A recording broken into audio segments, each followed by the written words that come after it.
and he hasn't turned a hair, as you can see there. But he is a big striding horse, and he excelled under those tactics last year. I don't think Shane has to make it if Seamus Heffernan wants to take him on. He's not going to be silly, but he's a forward-going horse with a long stride. I don't think he's going to break that stride. The only one we didn't touch upon is Empty Metaphor, the outsider of the party here, 100 to 1, has had 2 starts and has indicated a bit of winning potential, particularly in the first of those behind Hogmanay on the 16th of November. But nice check for 5th here. Jane, I suppose anything better than that would be a bonus. Would that be fair? I would say so. Look, both runs have come at Dundalk. Both nice runs over 7 furlongs by James Garfield.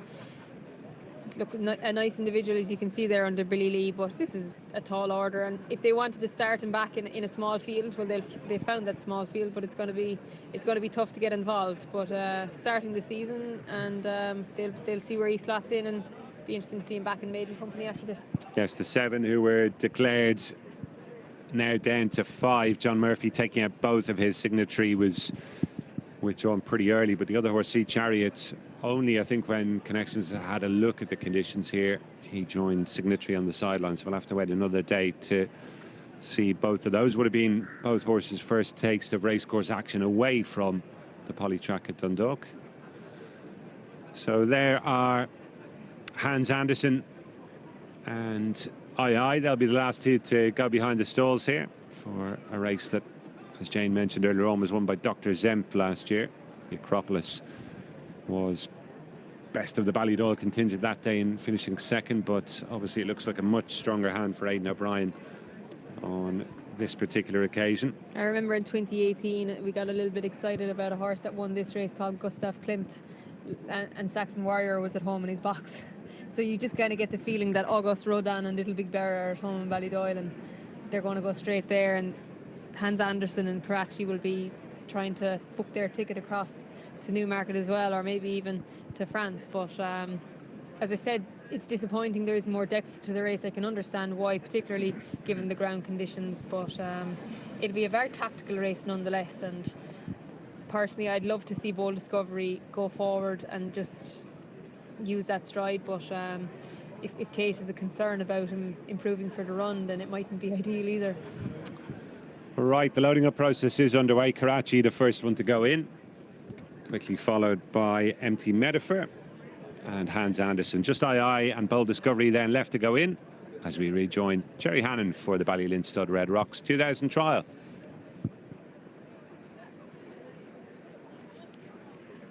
White flag raised.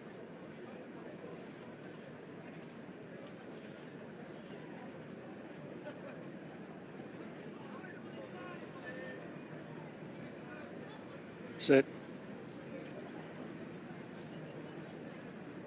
That off. In the first of the classic trials, the Ballylynch Stud Red Rocks 2000 guineas. 5 runners over 7 furlongs, and it's the big outsider Empty Metaphor and Karachi showing in front of the favourite Hans Andersen. As they see out the first furlong, close up on the inside is II with a couple of lengths to Bold Discovery in rear of the 5. Continuing towards the end of the back straight, and it's Karachi nudging to the front under Seamus Heffernan to lead Empty Metaphor and Billy Lee. Then II and Ben Cohen disputing third with Hans Andersen and Ryan Moore with the back mark of Bold Discovery and Shane Foley. A little over 4 furlongs to go. The leader is Karachi by a length to Empty Metaphor, and third half a length back II. In fourth place is Hans Andersen with a couple of lengths to Bold Discovery, who brings up the rear. Very few changes as they pass the halfway stage and the Ballylynch Stud Red Rocks 2000 guineas trial Group 3 stakes. Karachi in front, followed by Empty Metaphor II, tracked across to the straight by Hans Andersen. Fifth of the 5 is Bold Discovery as they swing the final turn for home. 2.5 furlongs to go. Karachi coming under pressure in front. On the outside, rejoining issue is Empty Metaphor, is running a big race. Then Hans Andersen, II and Bold Discovery. Racing to the final furlong, it's Karachi, strongly pressed by stable companion Hans Andersen, who's quickening up on the outside. Bold Discovery runs on the outer of Empty Metaphor, and then comes II, but it's Hans Andersen, a couple of lengths clear of Bold Discovery, staying on in a second, folding to third Karachi, but Hans Andersen resumes winning ways on return in the Ballylynch 2000 trial for Ryan Moore, Aidan O'Brien. Second Bold Discovery, Karachi third. So it is a second career win for Hans Andersen.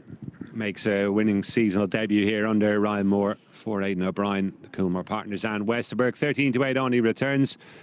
And it was a return to more patient tactics with this horse today, Jane. Karachi, his stable companion, was the one who took them along. But Hans Andersen about to settle the issue. Big run from the rank outsider Empty Metaphor as well. Yeah, look, it was a very tactical race. I think it turned into a sprint. They were doing 14-second furlongs until the bend, and this guy settled well, and he got a nice lead off his stable companion. Shane Foley surprised us all when he broke a little bit slow and opted to sit last in Bold Discovery. He's run on well into second, but never really looked like catching the winner. Look, the winner was good. I think it turned into a bit of a sprint.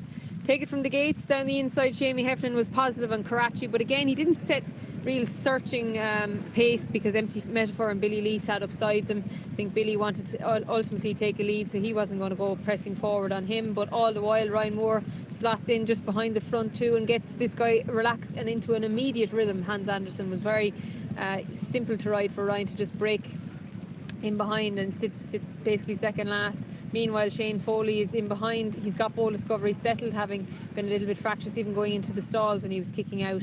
Everybody's happy to sit where they are at this stage. There's not a big rush forward. Again, as I said, it's slow fractions, and I was concerned if you were coming off the pace for Bold Discovery that it was going to be a game of quickening and you're in the wrong position for that.